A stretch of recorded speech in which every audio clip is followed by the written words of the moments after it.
In this video, I am going to show you how to check your PC is hacked or not. First, right-click on the Windows Start button and select Run from the menu. In the dialog box that appears, type MRT and then click OK. This will launch the Microsoft Windows Malicious Software Removal tool. Once the tool opens, click Next to continue.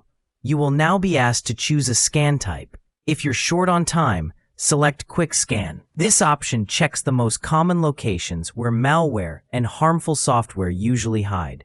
It only takes a few minutes and is perfect for a fast check.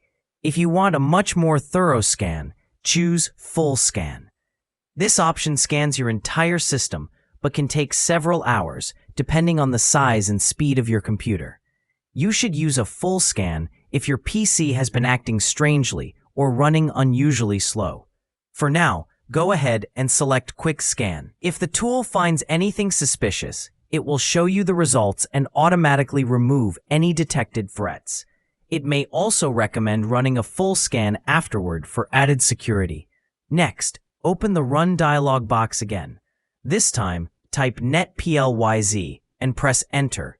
This will open the User Accounts window on your system.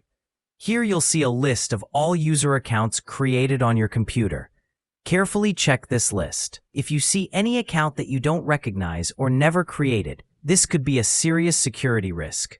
Click on the suspicious account and select Remove to prevent unauthorized access. After that, right-click on the taskbar and open Task Manager. In the left-hand menu, click on the Startup Apps or Startup tab. Now, click on the Status column to sort the list and show all the apps that are currently enabled to start with your computer.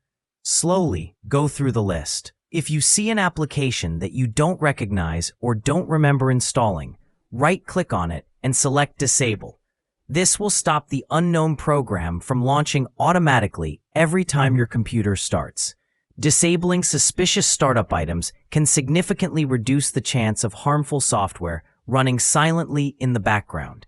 These simple steps can help you keep your system more secure and protect it from unauthorized access. If you found this video helpful, don't forget to like, subscribe, and hit the notification bell for more tutorials updates. Thanks for watching.